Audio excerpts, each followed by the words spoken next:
Vamos a poner a grabar ahora sí. Hoy tenemos un mensaje al cual le he llamado El amor no es alcahueta. Tenemos un problema a veces realmente tenemos un problema dentro de las iglesias, dentro de las familias. Tenemos un problema enorme. Y es que pensamos que si amamos a una persona, hay que permitirle todo. Y por eso encontramos gente en drogadicción que tiene la casa como hotel. Y entonces la mamá, el papá o la familia piensa que como lo aman, tienen que soportarle todo. Se va, está en las calles 3, 4 días, regresa, entonces les dan que se bañen, que les dan que coman y todo eso y se vuelven a ir. Yo no digo que no se asista a una persona en necesidad, no, hay que asistir a una persona en necesidad, me refiero, pero no ser alcahueta. Hay que poner límites. Y de eso es que vamos a hablar hoy. El amor no es alcahueta.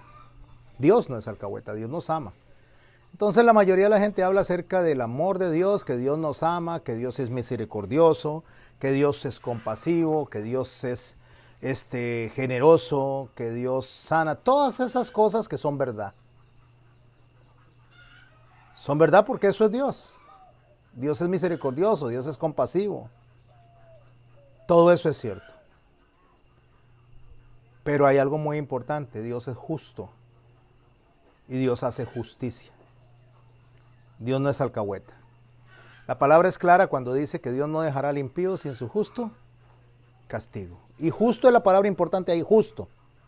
¿Por qué la palabra importante justo? Porque Dios no se va a sacar el clavo como lo hacemos nosotros. Dios va a dar el castigo justo que que merece una persona. Bueno, voy a desarrollar la enseñanza, pero primero vamos a orar. Esa es la idea. Vamos a darle gracias a Dios por el tiempo que vamos a compartir. Que nos bendiga con su palabra, con su enseñanza, con todo lo que realmente nuestro corazón requiere, nuestra mente requiere. Padre, en el nombre de Jesús te damos gracias por la oportunidad que tenemos de reunirnos, Señor. Por la oportunidad que tenemos de venir a estudiar tu santa palabra. Que nos ministre, que ministre en nuestros corazones. Que nos enseñe, Señor, de tu carácter, Señor. Ayúdanos a quitar nuestros pensamientos, nuestras formas de resolver. Ayúdanos a ver con esa mente eclipsada que tenemos nosotros, Señor. Y permítenos, Señor, poder escuchar la voz del Espíritu Santo en esta mañana, Señor. Permítenos, Señor, poder entender, traer sabiduría, Señor, a nuestras mentes. En tu nombre santo, Jesús, te damos gracias. Amén. Al grano, como dice, vamos a hablar, el amor no es alcahueta. Cuando nosotros estudiamos la palabra de Dios en 1 Corintios capítulo 13, empieza a hablar del amor, que es paciente, que es bondadoso, no tiene envidia, no se jacta, no se envanece, no hace nada indebido, no busca lo suyo, o sea, no es egoísta, no se irrita. Y cuando habla de que el amor no se irrita, no está hablando de que no se enoja. O sea, si Gloriana hace algo que es incorrecto y Dora se molesta, no significa que no la ame. Se enoja porque es una reacción natural del ser humano contra lo incorrecto. Debería ser una reacción natural contra lo incorrecto. Pero cuando dice que el amor no se irrita, lo que implica con eso es que no nos enojamos por cualquier cosa. Cuando amamos a una persona nos enojamos porque hace lo incorrecto. Nos enojamos porque infringió el carácter de Dios, los mandamientos de Dios. ¿Cómo están? No nos enojamos por enojarnos, no nos enojamos por que se nos ocurrió enojarnos y sacarnos el clavo. El amor de Dios no es así. No guarda rencor. Cuando dice que el amor no guarda rencor, significa que no atesoramos ese enojo, sino que nos enojamos momentáneamente por la injusticia y una vez que se corrige, entonces una vez corregida la injusticia, nosotros no tenemos por qué seguir enojados. No guarda rencor, no se goza de la injusticia, sino que se regocija con la verdad. Todo lo sufre, todo lo cree. Todo lo sufre es importante cuando analizamos el amor. Todo lo sufre no significa que usted va a agarrar y va a hacer el sparring de una persona. ¿Saben qué es un sparring? Cuando el boxeador está en entrenamiento, le ponen a otra persona para que él pueda practicar. Ese es el sparring. Es al que él le va a ir a dar sin que lo lastime. Es el que lo entrena. O esas bolsas de boxeo que se ponen. Entonces el boxeador viene y va a estar practicando con la bolsa. Nosotros no somos ni la bolsa ni el sparring para que nos estén dando. Que como es cristiano, entonces aguante. Exactamente, eso no significa. No significa que usted va a venir y va a permitir que le estén dando y dando y dando y dando porque es cristiano. Ni siquiera Jesús hizo eso, aunque Jesús fue hasta la cruz, en el momento que le dieron una bofetada, él se volteó al que lo estaba golpeando y le dijo, ¿por qué me pegas? Le dice. Dice, yo predicaba, enseñaba y nadie se oponía, ahora ¿por qué me pegas? O sea, yo no me estoy escondiendo. Jesús lo que está diciendo es, ¿por qué me están pegando si no veo alguna razón para que lo hagan? Y aún así fue a la cruz, por amor. El amor todo lo espera, y cuando habla que el amor todo lo espera, no significa que va a aguantar todo. El amor todo lo espera significa que espera que las personas cambien.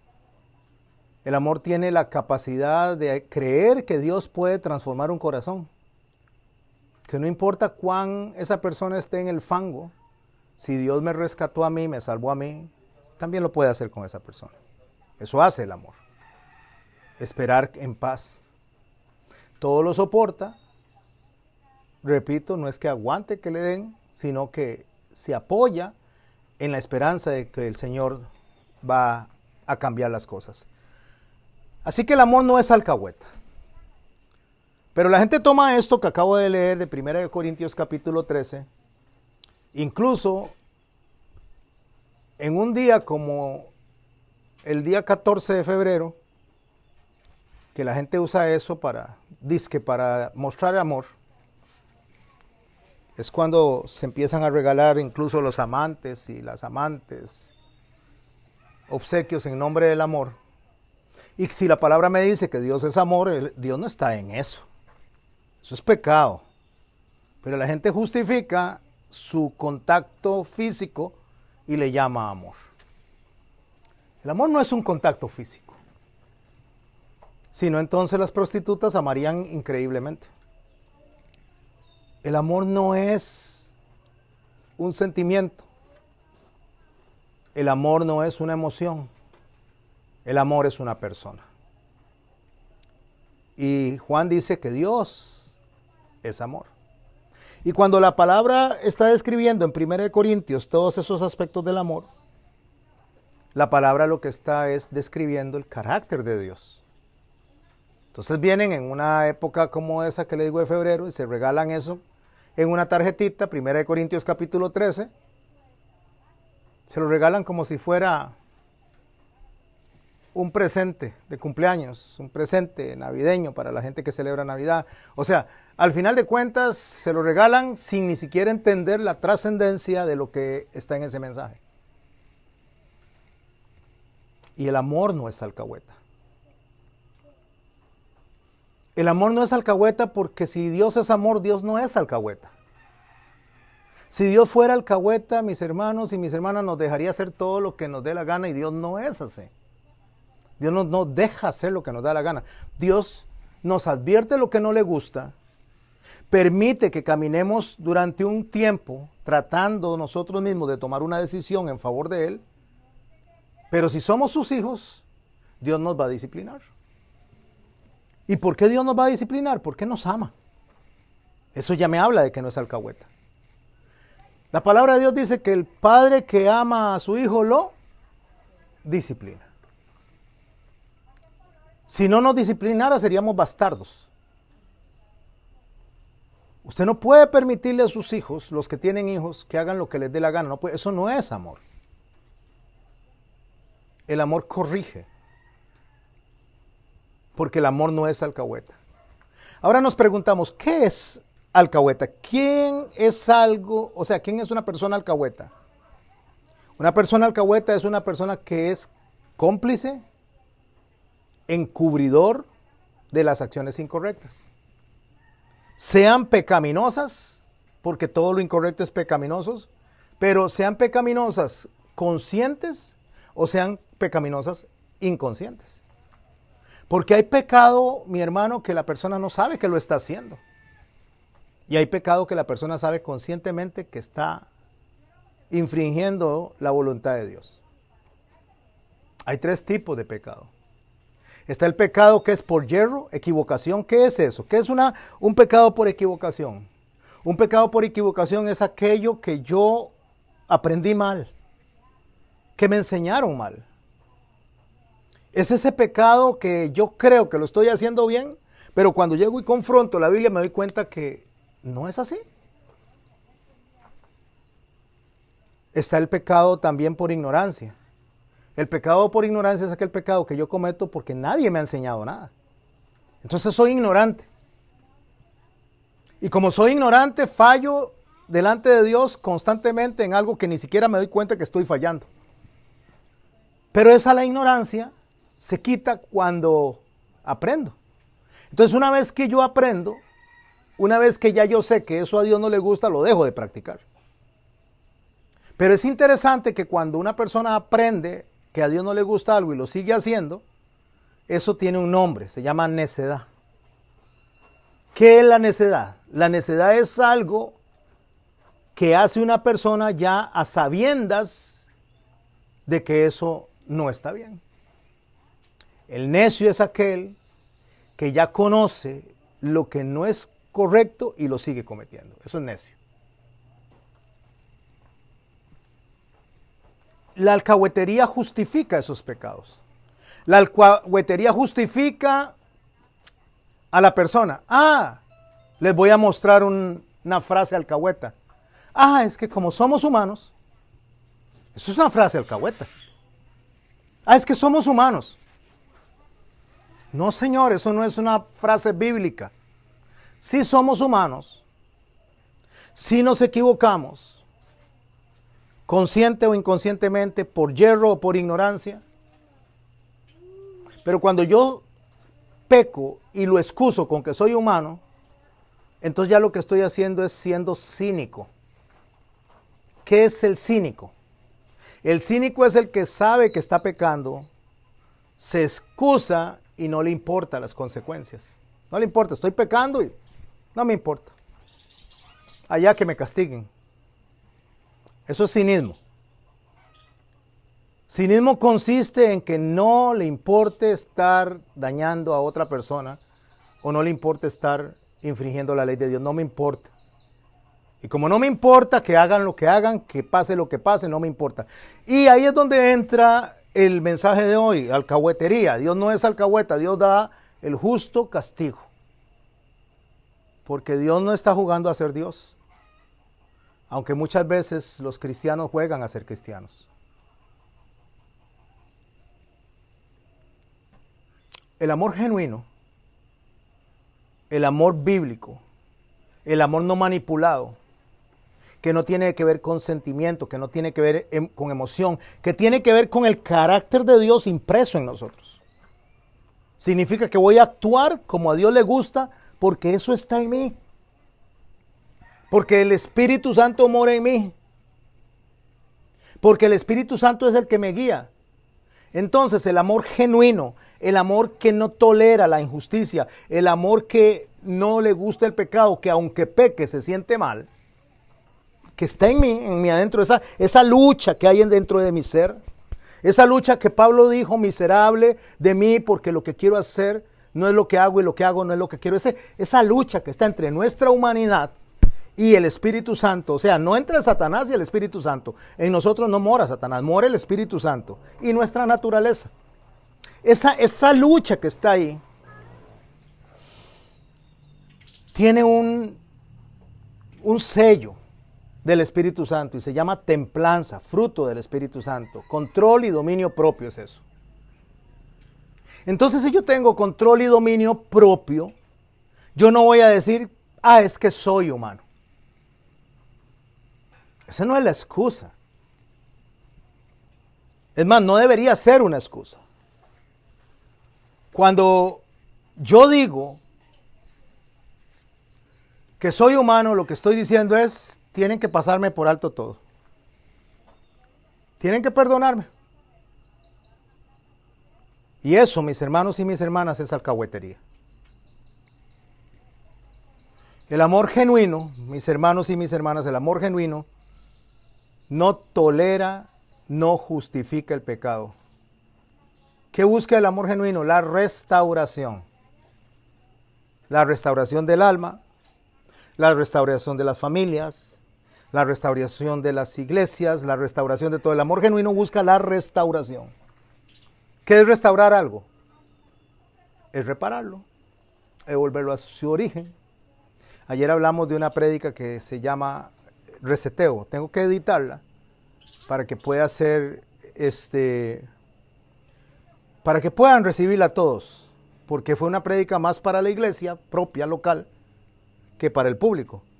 Pero la puedo editar para que las partes más esenciales las puedan aprovechar otras personas. No sea tan local como para más personas. Y cuando la edite y la pase, les voy a recomendar que la escuchen. Entonces, cuando hablamos del amor genuino, del amor restaurador, estamos hablando de una especie como de reseteo. ¿Qué es un reseteo? ¿Quiénes tienen celular aquí? Cuando el celular falla, ¿qué le dice el técnico? Apáguelo y vuélvalo a encender. Y funciona inmediatamente. Se limpian las memorias, se limpian las aplicaciones y vuelve a funcionar. El amor genuino resetea.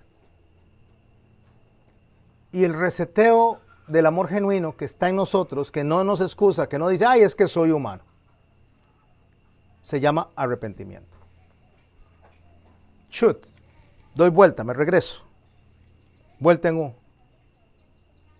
¿Cuál es el principal problema, mis hermanos y mis hermanas, de nosotros al pecar y creer que Dios nos va a tolerar todo y nos va a permitir todo y lo va a pasar por alto? ¿Cuál es el principal problema? Si yo me pregunto a mí mismo, creyendo que Dios me va a pasar todo por alto sin corregirme, ¿cuál es el problema? Que no conozco a Dios. Que no conozco el carácter de Dios. Que no sé quién es Dios. Cuando yo conozco a Dios, yo voy a saber que Dios no va a dejar por menosprecio la sangre de su Hijo. Hebreos capítulo 10 y 11. No lo va a dejar, no va a permitir eso. No va a dejar que pasemos por encima de la sangre de su Hijo porque su Hijo vino y murió, Dios hecho hombre, para que usted y yo podamos acercarnos a Dios de una manera genuina. Y Dios no va a permitir que la obra del Cristo en la cruz y su resurrección sea tomada por menos. ¿Quiénes somos nosotros para creer que Dios nos va a pasar por alto a nosotros ese atrevimiento de menospreciar a Cristo y va a dejar de lado el sacrificio del Señor? No, cuando la carta de Hebreos a los hebreos menciona esto en el entorno de congregarse, que dice que no dejemos de congregarnos como algunos tienen por costumbre, y empieza a desarrollar el tema, en el capítulo 10 dice una frase que debemos de tomar en cuenta. Horrible cosa es caer en las manos de un Dios vivo. ¿Saben qué es la palabra horrible? ¿Han entendido lo que es la palabra horrible? Horrible es algo que causa terror. Entonces, el hecho de saber que Dios va a responder con justicia, no con venganza, con justicia, porque Él responde con justicia a lo que Dios ha hecho en nosotros a través de Jesucristo y del Espíritu Santo, es horrible. Debería causarnos terror.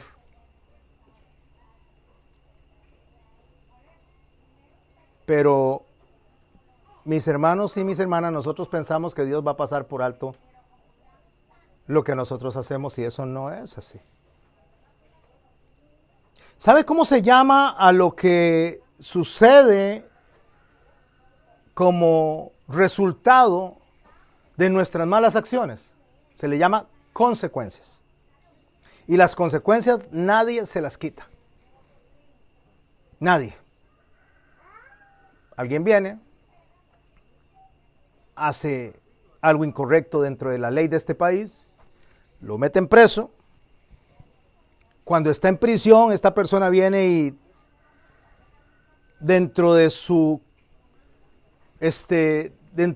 privación de la libertad se encuentra, o Cristo lo encuentra ahí, pide perdón a Dios. Dios lo perdona porque Dios dice que Él no desprecia un corazón contrito y humillado. Dios lo perdona. Después viene y le pide perdón a la sociedad. Y muy probablemente tal vez la sociedad o las personas que afectó lo perdonen. Lo han condenado a 25 años tal vez, 20, 25 años. Y él piensa que porque entró ayer, pasado mañana que me arrepentí, me van a sacar de prisión. No, va a tener que cumplir su condena. Dios lo perdonó, él se arrepintió, las personas lo perdonaron, pero la consecuencia está ahí. Esa es la consecuencia. La muchachita viene y sale con su marinovio. Digo marinovio porque ahora la gente no quiere ni casarse. Es un irrespeto al matrimonio tal.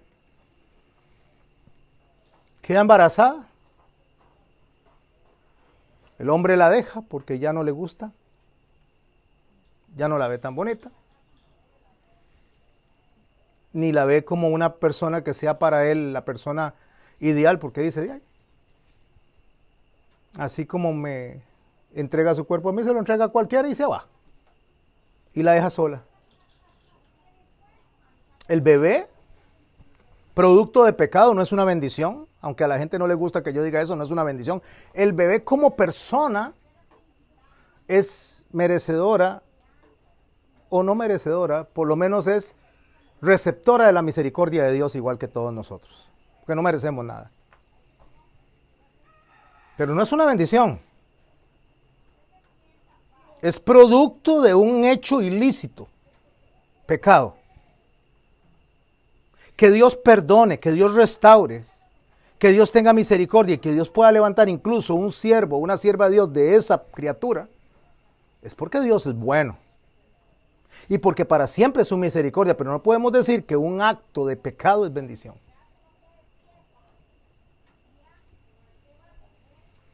Entonces, la muchacha se queda con su hijo, consecuencia de ese acto, por el resto de la vida. ¿Me estoy explicando? Pero no es algo que vino por resultado de obedecer la voluntad de Dios. Que Dios sea misericordioso es una cosa, pero que hayamos actuado nosotros en consecuencia al carácter bondadoso, generoso y justo de Dios, no. Que Dios a ese hombre que está en prisión le permita salir de ahí, cumplir la condena y restablecer su vida, restaurar su familia, eso es porque Dios es bueno.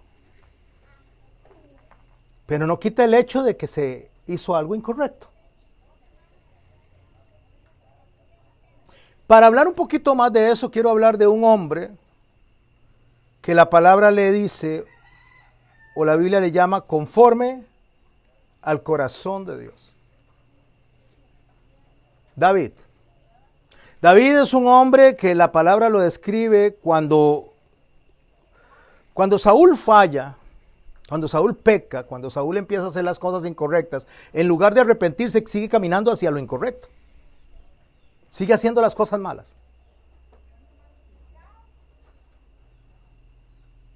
Y Samuel le dice a Saúl que Dios se ha provisto para sí un hombre conforme a su corazón. ¿De quién estamos hablando? Un adúltero, porque eso fue por la razón por la cual Natán lo está confrontando, un hombre adúltero. De un hombre que se le pasó la mano matando gente, porque el Señor le dice, no me vas a poder construir templo porque has derramado mucha sangre, eso lo hará Salomón, tu hijo. Entonces, al final de cuentas, ese hombre, conforme al corazón de Dios, no significa que no pecaba. ¿Qué lo hacía conforme al corazón de Dios? O sea, ¿qué hacía que David fuera una persona considerada conforme al corazón de Dios. Déjenme comentarles qué significa esa expresión bíblica. Ustedes cuando hacen un contrato, cuando van a establecer un contrato de alquiler, un contrato de la venta de un carro, un contrato de estudios, si van a poner a su hijo en el kinder o en la escuela, cualquier tipo de contrato. Cuando los abogados llenan el contrato, entonces ponen a un lado una copia del contrato para ambas personas. Entonces me dan a mí uno para leerlo, que yo soy el que voy a alquilar la casa, y le dan a Alejandro uno que es el que me va a alquilar la casa. Él está leyendo uno y yo estoy leyendo el otro. Él me va a alquilar la casa. Ahí dice que no debo de meter personas que no sean fuera de los que ya están descritos dentro del alquiler. No voy a poner más personas, que si yo digo que somos mi esposa y yo, no entre nadie más a hospedarse ahí. Porque hay gente que entran dos y cuando se da cuenta tienen como 10 o 20. Tienen toda una comuna ahí. No, eso no se va a permitir. No se permiten mascotas. Para que no dañen las paredes, para que no anden haciendo popó, para esto no se permite eso. No permitimos que hagan ruido después de cierta hora o que tengan visitas después de cierta hora porque vivimos en un condominio, porque vivimos en una forma donde afectamos a las demás personas y empiezan cada una de las pautas ahí. Y el abogado me dice a mí, ahora sí ya lo leyó, está de acuerdo con lo que Alejandro puso ahí. Yo tengo dos opciones, yo puedo decirle, no estoy de acuerdo. No estoy de acuerdo, no me gusta, y Alejandro me puede decir a mí, Alejandro Campos, para aclararlo, porque aquí el otro Alejandro no está hoy. Alejandro Campos me puede decir a mí si no estoy de acuerdo, me puede decir perfectamente, y no se lo alquilo. Si usted no reúne los requisitos y si usted no acepta mis condiciones, no le alquilo. Listo, que aparezca otro, que venga otro. Bueno, resulta que Saúl, Dios le había dicho a él lo que tenía que hacer y cómo tenía que hacerlo. Cuando el pueblo empieza a pedir rey, Dios le dice a Samuel que le dé a Saúl y que le dé las instrucciones a Saúl de lo que tiene que hacer. Y que le diga al pueblo lo que va a pasar con este rey. Les va a poner impuestos, va a tomar a sus hijos para la guerra, va a tomar a sus hijas para provecho del gobierno. O sea, todo eso va a hacer. Samuel está enojado porque el pueblo está pidiendo rey y Dios le dice a Samuel, no es a ti a que están rechazando, es a mí, que no quiere que gobierne sobre ellos. Pero aquí está Saúl, un hombre guapo, dice la palabra de Dios, el más alto de todo el pueblo, los que eran más altos le llegaban al hombro. Empieza con el relato de Saúl como un hombre generoso, como un hombre que obediente a su padre, preocupado por la familia, pero se le va el reinado a la cabeza y empieza a hacer cosas incorrectas. Samuel viene y aborda a Saúl y le dice que está cometiendo pecados contra Dios. Y Saúl, en lugar de arrepentirse, sigue creciente su conducta en contra del carácter de Dios. Va creciendo su conducta. Al grado que trata de matar a David, mata a los sacerdotes de Not, consulta a una bruja. Y ahí va, creciendo la conducta, creciendo la conducta. Saúl termina muerto porque Dios no es alcahueta, porque el amor no es alcahueta. Da oportunidades, pero no es alcahueta. Saúl no recibió el contrato que Dios le dio. Le estoy hablando de una manera de ejemplo. Saúl no aceptó, no estoy de acuerdo. Ah, bueno, ¿no estás de acuerdo? Me he provisto un hombre conforme a mi corazón. Cuando David peca, que pecó más que Saúl, aunque ustedes no lo crean, porque a Saúl usted no le encuentra un adulterio, mientras que a David sí. Cuando David peca y Dios viene y lo visita con justicia, y Dios viene y lo visita para llamarle la atención a él por lo que está haciendo, para que corrija su camino, David empieza a rogarle a Dios. David viene, está con la mujer de Urías, queda embarazada. Aparte de eso, hace todo un complot para matar a Urías, para quitarse de encima el problema. Según él, matando a Urías, ya las consecuencias se iban. No hay consecuencias. Mato a Urías y no hay consecuencias. No. Ni que Dios fuera nosotros, que parecemos mente de teflón. No, las consecuencias están ahí. Dios no es alcahueta. El amor no es alcahueta. Entonces, sucede que después de muerto Urías,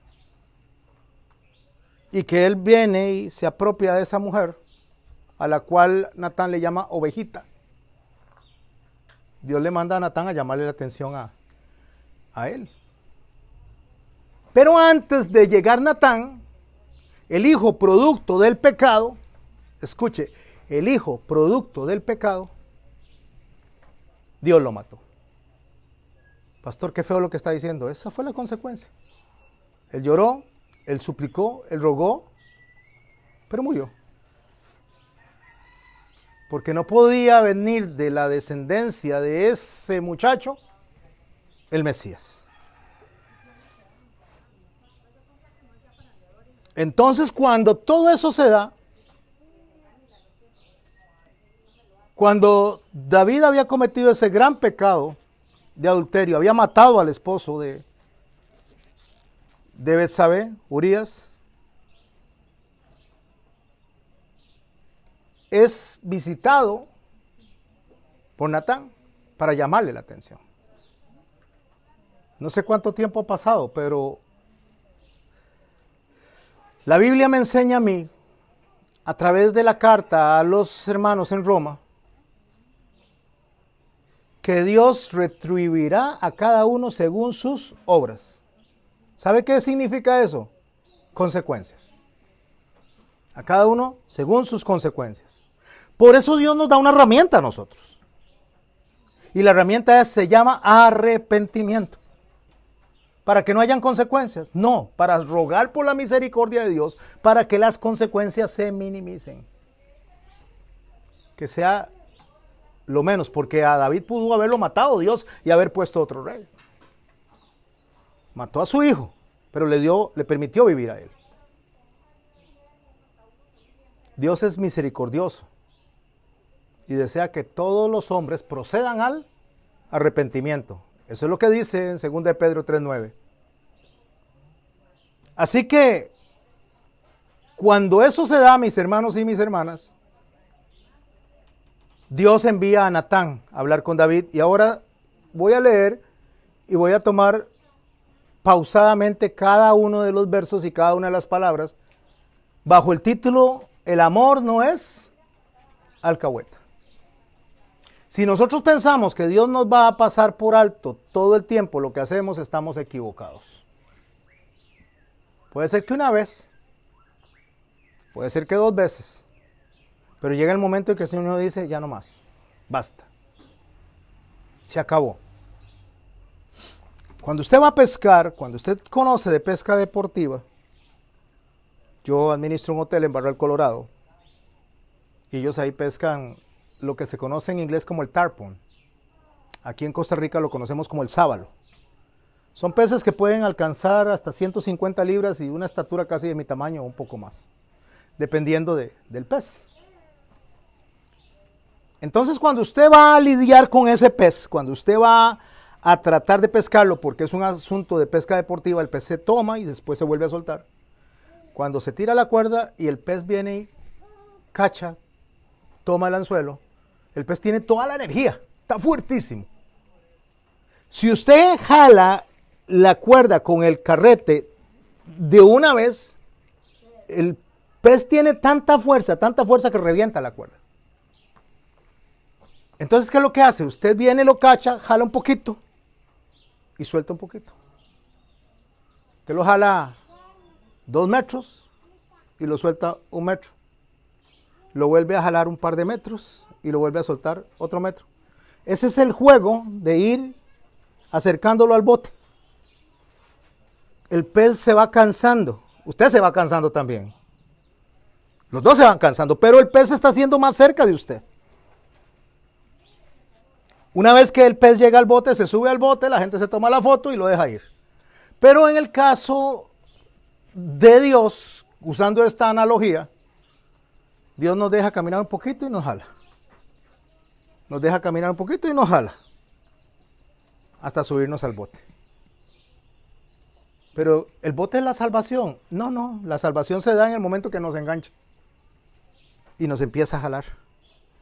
Cuando nos sube al bote es cuando nosotros tenemos control y dominio propio.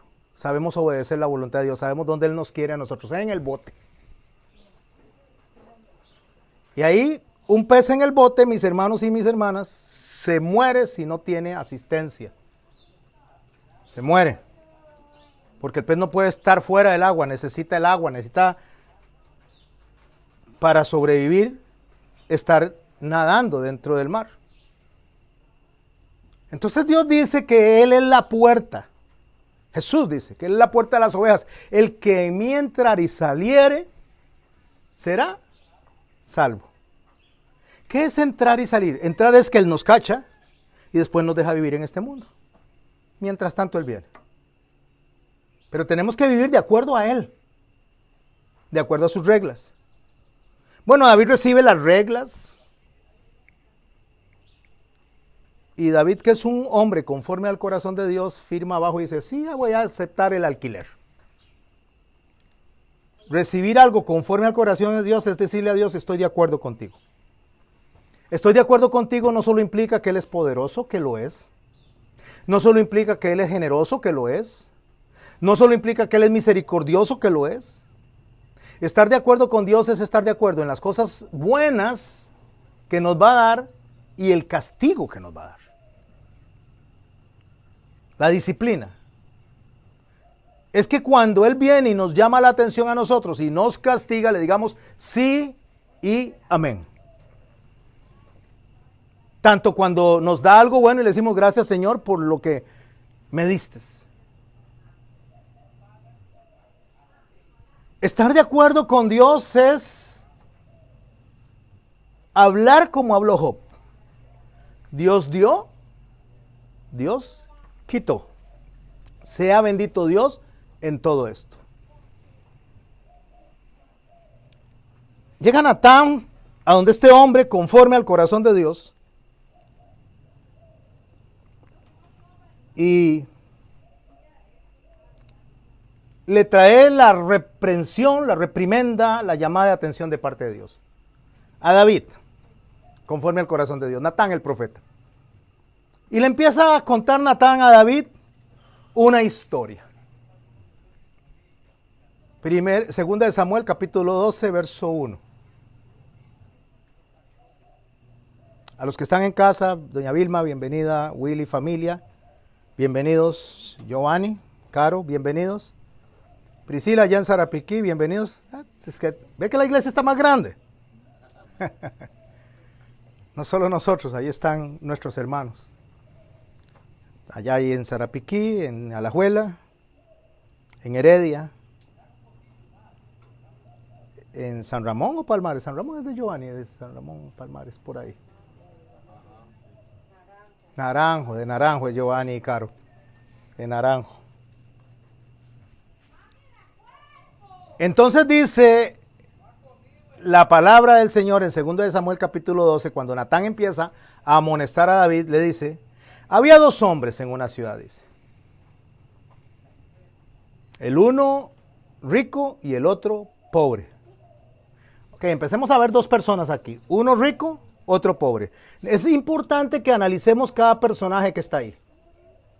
¿Cuántos personajes tenemos ahí? 2.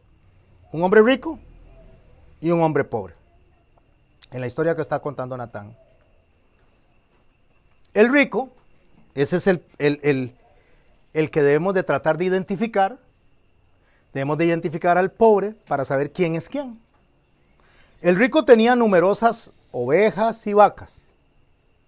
¿Saben quién es este? ¿A quién se refiere?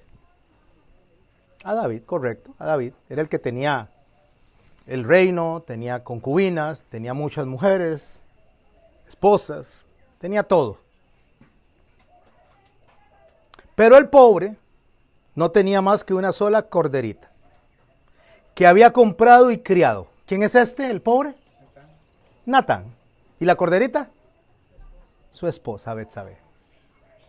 Qué hermoso cuando vamos escudriñando, ¿verdad? La palabra. Eso es escudriñar, no leer a la ligera.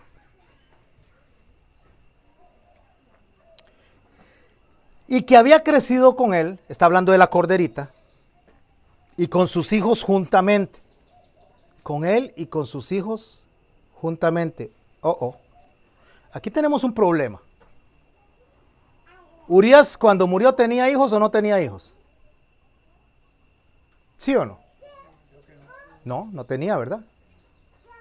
Pero lo que le está reclamando Dios a través de la boca de Natán es que al matar a Urías, mató a la descendencia también. O sea, no solo mató a un hombre, mató toda la descendencia. Lo eliminó. Él y su descendencia.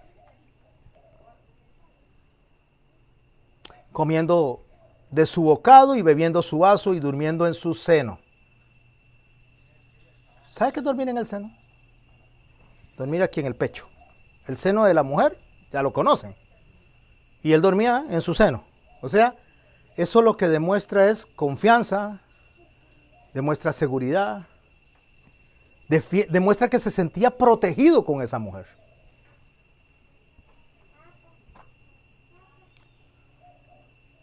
Y la tenía como a una hija.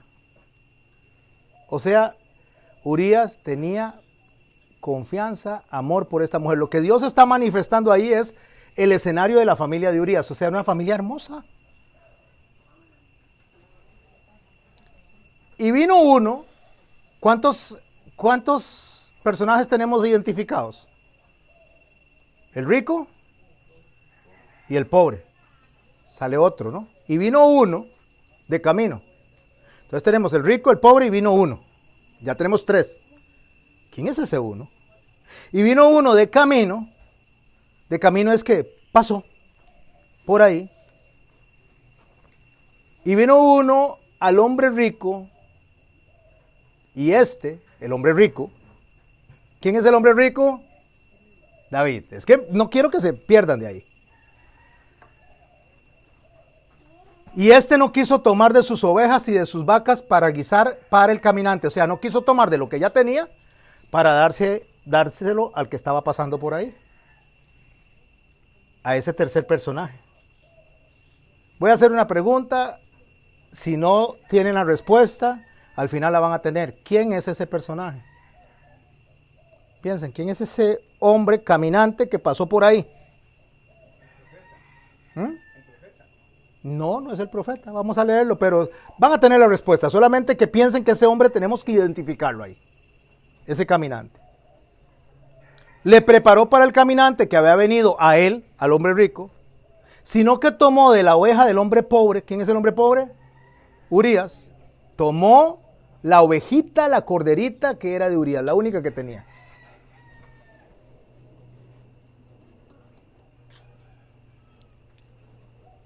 Sino que tomó la oveja de aquel hombre pobre y la preparó para aquel, el caminante, que había venido a él.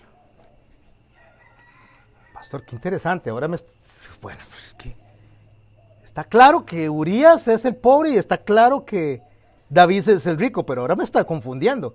Él tomó esa ovejita y se la dio. Escuche, se la dio al caminante. Póngale un 10 ahora, ¿verdad? Se la dio al caminante. Pero el caminante no es él, porque él está diferenciado, el rico, el pobre y el caminante. ¿El pecado o el deseo? Dice Dora. Pues sí. Sigamos. Entonces se encendió el furor de David en gran manera contra aquel hombre. Se enoja David. Contra aquel hombre. Contra el rico. Ay, qué menso, ¿ah? Y dice a Natán: Vive Jehová, eso es ponerle una firma, sentencia. Vive Jehová, es como decir, juro por Dios. Vive Jehová, que el que tal hizo es digno de muerte, y debe pagar la cordera con 4 tantos. ¿Ok? El juicio que estableció David contra el hombre rico es que pagara 4 veces el daño que había hecho. ¿Cuál es el mayor daño que hizo él con Urías? Pueden pensar en eso. Acabo de decir que no tuvo descendencia. Si la Biblia me enseña a mí que la bendición es tener familia para henchir la tierra, que es el mandamiento, para fructificar en la tierra, tener familia es una bendición, entonces el mayor daño que él le hizo a Urías es quitarle su descendencia. Pague 4 veces, dice David. ¿Sabía usted que David con eso declaró una sentencia de muerte para 4 de sus hijos? El primero, el que murió producto del pecado. Amnón, Absalón y Adonías. 4 hijos de él murieron porque él dice debe pagar con 4 tantos porque hizo tal cosa y no tuvo misericordia. ¿Fue Dios el que estableció la sentencia? No. Él mismo. La boca ligera de David. ¿Cuántas veces no he escuchado yo a personas que dicen que me parta un rayo si no es cierto? Que se muera mi mamá si no es cierto. Que le pase algo a mi casa si no es cierto. Y descaradamente, cínicamente está mintiendo. Y sabe que está mintiendo y no le importa lo que está diciendo. Entonces Natán le dice a David, escuche, tú eres aquel hombre. Tú eres aquel hombre. ¿Cómo se llama el mensaje de hoy? ¿El amor? No es alcahueta. ¿Amaba y ama Dios a David? Sí. ¿Pero le iba a alcahuetear el pecado? No. Tú eres aquel hombre. Cuando hablamos del caminante no estamos hablando de una palabra o una persona en específico. Sino que para entender esto, que Dora ya lo respondió, pero quiero aclararlo desde la Biblia. Soy maestro de Biblia, no soy una persona que viene a contar una historia, una opinión, sino hablar de la Biblia. Cuando Caín peca, se menciona este caminante. Se menciona esta persona, que no es una persona, sino un deseo o el pecado, como lo mencionó ahora, que llega a nuestras vidas, que quiere controlar nuestras vidas, que quiere controlar nuestro corazón. Y cuando Caín mata a su hermano y el Señor le hace la advertencia, le dice, ¿por qué cambias tu semblante? Si hicieres bien, no serás enaltecido. Y si hicieres mal, escuche la palabra, el pecado se enseñoreará de ti. Lo dominará. ¿Qué es lo que estaba pasando? David tuvo un deseo. Voy a usar las palabras de Dora. Tuvo un pecado y lo dominó. Dominó a David ese pecado. Al grado que se fue y se trajo a aquella mujer a la fuerza. La trajo a la fuerza, ya no podía resistirse. Vaya y la traen. Era el rey. Por eso es que usted lee en la Biblia y usted no ve que Dios señale a Betsabé por ningún lado. No la culpa. La menciona dentro de la descendencia de Jesús. En el libro de Mateo, en su primer capítulo. Pero no es que la acusa, la menciona diciendo la mujer de Urías. Porque las consecuencias están ahí. Hasta el día de hoy, Dios pasa esa factura para que nosotros sepamos que el hombre, conforme a su corazón, que aceptó la instrucción y le puso la firma y dijo, Señor, estoy de acuerdo. El Señor vino y sacó y dice, bueno, aquí están las consecuencias. Yo te hice rey, te advertí lo que tenías que hacer, cómo lo tenías que hacer y lo hiciste mal y aquí están las consecuencias. Las consecuencias, nadie, por favor subraye, nadie se las quita. ¿Qué necesitamos nosotros para minimizar esas consecuencias? ¿Qué ocupamos nosotros? No estoy hablando de salvación. La salvación la da Él a quien Dios le place. Estoy hablando de consecuencias después de haber obtenido esa salvación. Arrepentimiento, Dora, así es, arrepentimiento. Dios nos permite el arrepentimiento para minimizar esas consecuencias. Dios podría quitarlas, si Él quiere. Pero por lo general nos deja con las consecuencias. Para que nosotros recordemos de dónde venimos.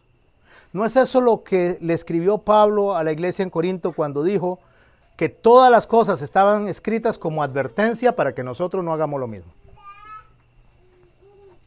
Si mi papá falló, yo debo ver para atrás para no repetir. Si mi abuelo falló, yo debo ver para atrás para no repetir. Si mi bisabuelo falló, debo ver para atrás para no repetir. Pero mi acto, lo que yo haga, tiene mis propias consecuencias. Entonces viene, y una vez que le dice Natán a David, ese hombre eres tú, antes de que David abra la boca, le dice, así ha dicho Jehová, Dios de Israel. Eso es importante. ¿Por qué es importante? Así ha dicho Jehová, Dios de Israel. Pastor, es una frase muy corta. Primero está hablando de Dios Todopoderoso, Rey soberano, majestuoso, Señor, dador de vida. Dios de Israel. Dios de Israel está hablando Dios del pueblo del cual David es el rey. ¿Sabe qué le está diciendo ahí? Le voy a hablar por lo que usted hizo y está afectando a mi pueblo. Yo lo puse a usted como rey, pero ese es mi pueblo, no es suyo. Esta congregación que está aquí no es mía, es de Dios. Yo soy el pastor, igual que ustedes, que viene a guiarlos a ustedes en cuanto al aprendizaje, pero no me pertenecen. Tanto ustedes como yo le pertenecemos a Jesucristo porque fuimos pagados con su preciosa sangre. Jehová Dios de Israel. Y le dice lo que hizo con él. Yo te ungí por rey sobre Israel. O sea, yo te puse a cargo de mi pueblo, de mi gente. Te libré de la mano de Saúl. No te dejé morir en manos de Saúl porque te hice una promesa que te iba a dar un reino. Lo que David recibió es porque Dios lo prometió. Te di la casa de tu Señor y las mujeres de tu Señor en tu seno. Además te di la casa de Israel y de Judá. Le di todo, todo se lo di, David. Y si fuera poco, te habría añadido mucho más.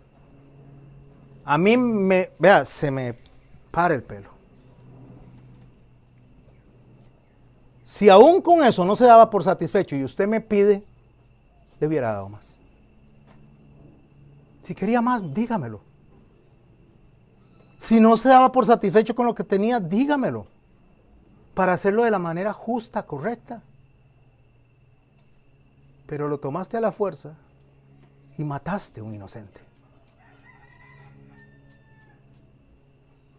Y dice el verso 9, ¿por qué pues tuviste en poco la palabra de Jehová? ¿Por qué pues tuviste en poco la palabra de Jehová?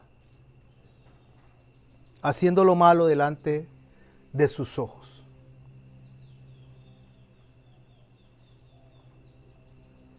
Si Gloriana y Dora tuvieran una dificultad como mamá e hija, una diferencia, y Gloriana le deja de hablar a su mamá, o su mamá le deja de hablar a Gloriana, la ignora, la menosprecia, se hacen a un lado, el resto de la congregación estamos viendo, ¿o no? Y nos afecta en el corazón. Y nos afecta a todos, porque somos y pertenecemos a Dios, que nos compró con su sangre, con una misión. Ámense los unos a los otros, como yo los he amado. ¿Usted cree que Dios le va a pasar por alto eso a Gloriana o se lo va a pasar por alto a Dora? No, porque está lastimando su pueblo, su pertenencia, lo que Él compró. Tarde o temprano la consecuencia va a venir. Hiciste lo malo delante de Jehová. Y escuche lo que le dice que dice, a Urías heriste a espada. lo mataste. ¿Fue él directamente a matar a Urías? No, lo mandó a matar, pero por su boca salió la orden y lo mató. Tomaste por mujer a su mujer. Esta palabra tomaste implica fuerza. No consentimiento, fuerza. La tomaste, o sea, la trajiste a la fuerza. Y a él lo mataste con la espada de los hijos de Amón. Escuche lo que le dice como consecuencia. Consecuencia. Por lo cual ahora no se apartará jamás de tu casa la espada. Por lo cual no se apartará jamás de tu casa la espada. Consecuencias. Vas a estar en una constante guerra. Usted sabía que el tiempo de paz en Israel llegó cuando Salomón gobernó, no cuando David gobernó. Porque David tenía esa declaración de Dios de que él iba a estar pasando por ese problema de guerra.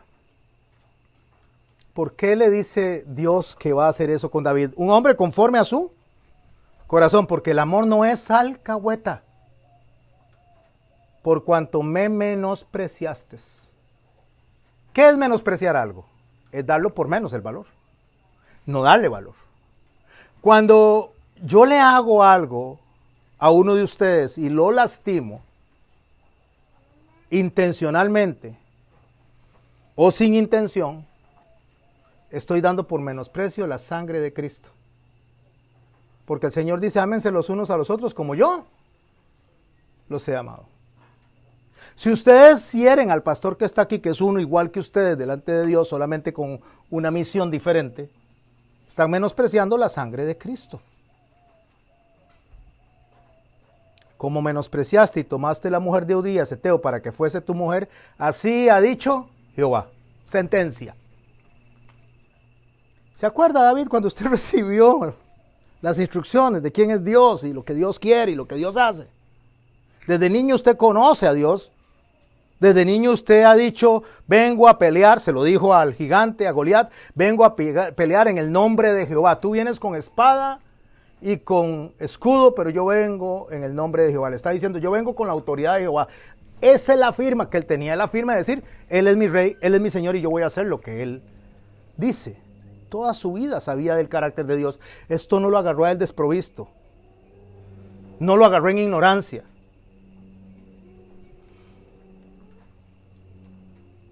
Así ha dicho Jehová, he aquí yo haré levantar el mal sobre tu misma casa y tomaré tus mujeres delante de tus ojos y las daré a tu prójimo. Pasó cuando Absalón estuvo con las mujeres de David delante de todo el pueblo. El cual yacerá con tus mujeres a la vista del sol.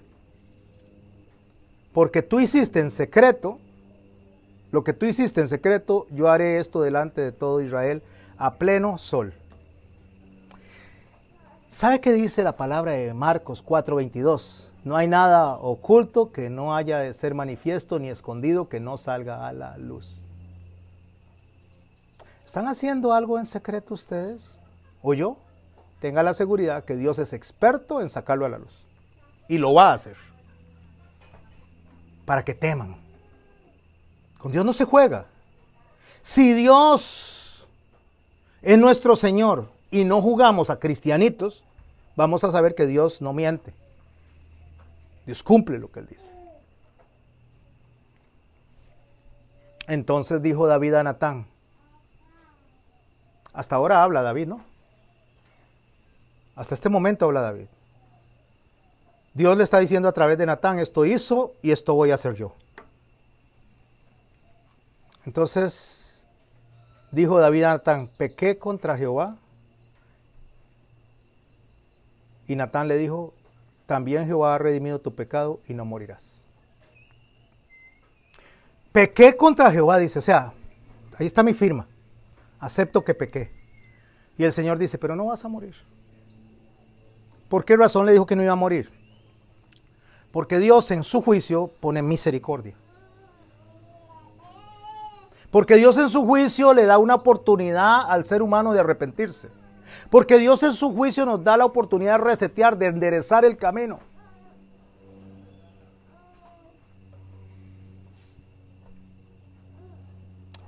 Mas por cuanto con este asunto hiciste blasfemar a los enemigos de Jehová, o sea, como usted hizo que los enemigos de Jehová hablaran mal contra Jehová, o sea, desacreditó el nombre de Dios afuera, hizo que la gente hablara contra Cristo, contra Jehová. Cuando nosotros hacemos un acto como eso hay consecuencia.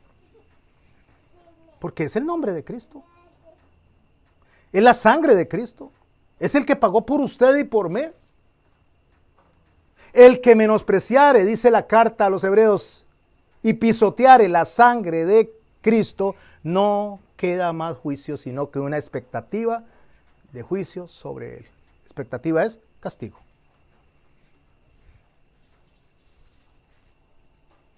Mas, por cuanto con este asunto hiciste blasfemar a los enemigos de Jehová, el hijo que te ha nacido ciertamente morirá. Y Natán se volvió a su casa. Dios no es alcahueta. El amor no es alcahueta. Quiero cerrar con esta lectura para que cada uno quede con la reflexión que necesita en el corazón. ¿Qué hizo David? Tenía la consecuencia y no se la iba a quitar. Porque cuando Dios dice, cumple. No es que Dios dice, te voy a castigar y no lo castiga. Como hacen ustedes con sus hijos muchas veces. Si coge eso, le doy por la mano. Pau, pau. Si hace eso, lo voy a castigar. No va a poder tener tal regalo, lo que sea. Ay, mamá. Ay, papá. No lo vuelvo a hacer. Ah, bueno, mi amorcito. Ay, ya se arrepintió. No, pau, pau, y aquí está el regalo. Dios no es así. Dios dice, te perdono. Pero hay consecuencia. Para que en la otra se mida. Para que no crea que yo voy a estar de alcahueta.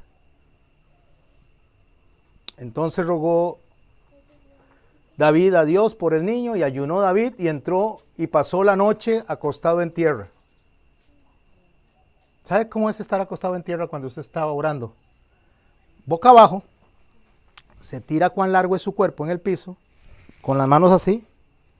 Eso se llama estar acostado en tierra, boca abajo. Es una señal de humillación. Así que Dios está recibiendo la humillación de David. Señor, por favor, no mates a mi hijo. Señor, por favor, no mates a mi hijo. Señor, dale vida. Señor, por favor, perdóname. Señor, ten misericordia de mí. Y Dios dijo, no, yo lo voy a matar. Ya lo decidí. Cuando Dios le dijo a Moisés que no iba a entrar a la tierra prometida, Moisés le rogó durante 38 años. Y un día le dice a Dios, no me hable más de ese asunto. O sea, ya decidí.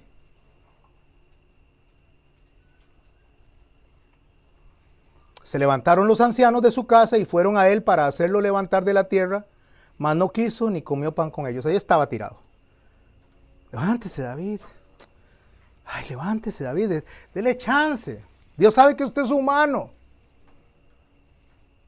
Dios sabe que fallamos, que los humanos nos equivocamos. Sí, pero él no era cualquier humano, él era el rey de Israel. Un hombre conforme al corazón de Dios. Sabía que ya Saúl lo había ofendido a él. Y él no tenía por qué ofender a Dios. Ya sabía que Dios había visto a Saúl con juicio y él no tenía por qué repetir la historia. Al séptimo día murió el niño. Al séptimo día. ¿Por qué no al primer día? ¿Por qué no al sexto? ¿Por qué no al décimo? Porque el séptimo día significa algo perfecto. Dios dijo, lo que estoy haciendo es perfecto. Job dijo, Dios dio, Dios quitó. Sea bendito Dios en todo esto y no se halló despropósito alguno en lo que Dios había hecho. Todo lo que Dios hace es perfecto. Y todo lo que Dios permite en nuestras vidas, incluyendo la disciplina, el castigo, la aflicción, es perfecta. Y tenemos que decir sí y amén.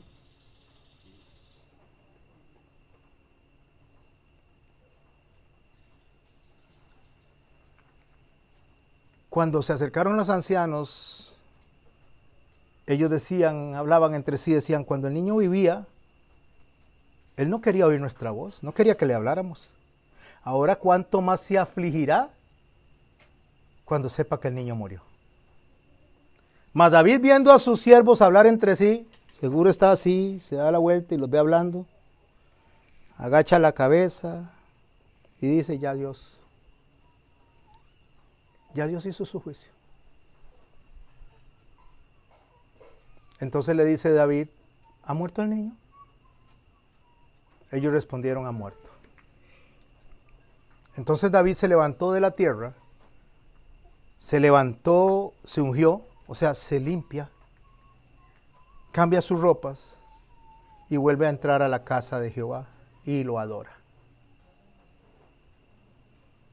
Después vino a su casa, pidió que le pusieran pan y comió. Y le dijeron sus siervos, ¿qué es esto que has hecho? ¿Qué es esto que has hecho? Porque el niño viviendo aún ayunabas y llorabas. Te levantaste, comiste pan. Y él respondió, viviendo el niño aún, yo ayunaba y lloraba, diciendo, ¿quién sabe si Dios tendrá compasión de mí y vivirá el niño? Voy a rogarle, aunque Dios hizo la sentencia, voy a seguirle rogando. Mas ahora ha muerto. ¿Sabe qué está diciendo este hombre conforme al corazón de Dios? Está tomando el documento de una manera simbólica y está diciendo, estoy de acuerdo. Sí, amén. Estoy de acuerdo. ¿Para qué ayunar? ¿Podré yo hacerle volver? ¿Lo voy a hacer resucitar? No. Yo voy a él, mas él no volverá a mí. O sea, cuando yo muera voy a ir a la presencia de Dios. Me encanta esto. Me encanta. ¿Le ha puesto atención a eso? Yo voy a él. ¿A dónde está poniendo Dios a ese niño? En su presencia, en el cielo. No lo mandó al infierno, aunque fue producto de pecado, porque el niño no tiene la culpa de lo que los padres hicieron. Dice, yo voy a él. Y consoló David a Betsabé, su mujer. Llegándose a ella, durmió con ella y ella le dio a luz un hijo y le llamó por nombre Salomón, al cual amó Jehová. Y envió un mensaje por medio de Natán, profeta, y llamó a Jedecías a causa de Jehová.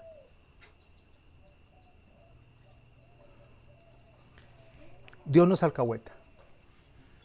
No va a pasar por alto la ofensa.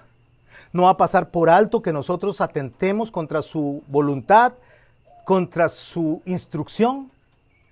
Pero nos da dos cosas. Una, la oportunidad de arrepentirnos. Uno. Y dos, una nueva oportunidad para ir corrigiendo, restaurando, edificando donde destruimos. Vamos a darle gracias a Dios. Gracias por recibirme como siempre lo hacen, con tanto amor. De verdad que yo me siento muy bendecido cuando los veo. Dios me dio la oportunidad de traer este mensaje hoy. No me tocaba hoy a mí, pero aquí estoy. Porque así Dios lo decidió. Y no olviden, mis hermanos y mis hermanas, que el amor no es alcahueta. No olviden. No olviden que Dios no va a dejar que hagamos las cosas y nos va a dejar sin consecuencia. Nos va a perdonar, pero no nos deja sin consecuencia. Señor Dios, bueno, santo, te damos gracias por esta hermosa mañana, por lo que hemos aprendido hoy. Bendito Señor eres, bendito serás por siempre, porque tu naturaleza es esa, Señor. Tú eres bueno. Gracias por tu amor, gracias por tu misericordia. Gracias, Señor, por todo lo que haces por nosotros, aunque a veces no nos parece tan bueno, Señor. Pero al final, tú tienes el control, Señor. Nunca lo has perdido, nunca lo perderás. Y todo lo que se hace, Señor, delante de tus ojos, Señor, tiene una respuesta. Sí o no, Señor. Y ambas son respuestas. Gracias por la historia que nos enseñaste, Señor, y sabemos que no vas a permitir, Señor, que nuestros actos queden impunes. En el nombre de Jesús. Amén.